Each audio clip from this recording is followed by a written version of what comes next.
এই মুহূর্তের সবচেয়ে বড় খবর, ইরানের যুদ্ধ চালিয়ে যেতে আর বাধা থাকলো না প্রেসিডেন্ট ডোনাল্ড ট্রাম্পের। ইরানের সামরিক অভিযান চালানোর ক্ষেত্রে যুক্তরাষ্ট্রের ক্ষমতা সীমিত করার প্রস্তাব আটকে গেছে মার্কিন সিনেটে। প্রস্তাবের পক্ষে ভোট পড়ে 47টি এবং বিপক্ষে 53টি। এদিকে স্পেন যুক্তরাষ্ট্রের দাস হবে না বলে জানিয়েছেন দেশটির উপপ্রধানমন্ত্রী মারিয়া জেসুস মন্টেরো।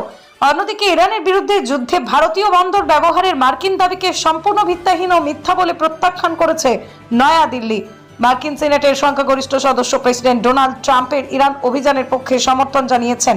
যুদ্ধ বন্ধ এবং ইরানের বিরুদ্ধে যে কোনো সামরিক পদক্ষেপ করার জন্য কংগ্রেস অনুমোদনের বাধ্যবাধকতা চেয়ে আনা এই দ্বিপাক্ষিক প্রস্তাব আটকে দেওয়ার পক্ষে ভোট দেন তারা। প্রস্তাবটির পক্ষে ভোট পড়েছে 47টি এবং বিপক্ষে পড়েছে 53টি ভোট।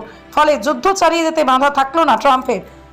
ফলে যুদ্ধ বন্ধ করা বা ট্রাম্পের ক্ষমতা রাশিয়ার প্রস্তাব বাতিল হয়ে গেল। একই সঙ্গে ইরান বিরোধী যে কোনো বিরোধিতায় যেন আইনসভা সায় দেয় সেই দাবি করা হয়েছে। স্পেনের এই অবস্থার কারণে ব্যবসায়িক সম্পর্ক বন্ধ করার হুমকি দিয়েছেন মার্কিন প্রেসিডেন্ট ডোনাল্ড ট্রাম্প। সানসেট সতর্ক করে বলেছিলেন, কেবল কারো প্রতিশোধ এড়ানোর জন্য স্পেন এমন কোনো কর্মকাণ্ডে সহযোগী হবে না যা বিশ্বের জন্য ক্ষতিকর এবং মূল্যবোধ ও স্বার্থ বিরোধী। তারা বলছে, ভারতীয় বন্দরগুলো মার্কিন নৌবাহিনী ব্যবহার করছে বলে যে দাবি করা হয়েছে তা সম্পূর্ণ বানোয়াট। শ্রীলঙ্কা উপকূলের কাছে একটি ইরানি যুদ্ধজাহাজে মার্কিন সাবমেরিন হামলার ঘটনাটি ভারত নিবিড়ভাবে পর্যবেক্ষণ করেছে বলেও জানানো হয় বিবৃতিতে। BN news 24।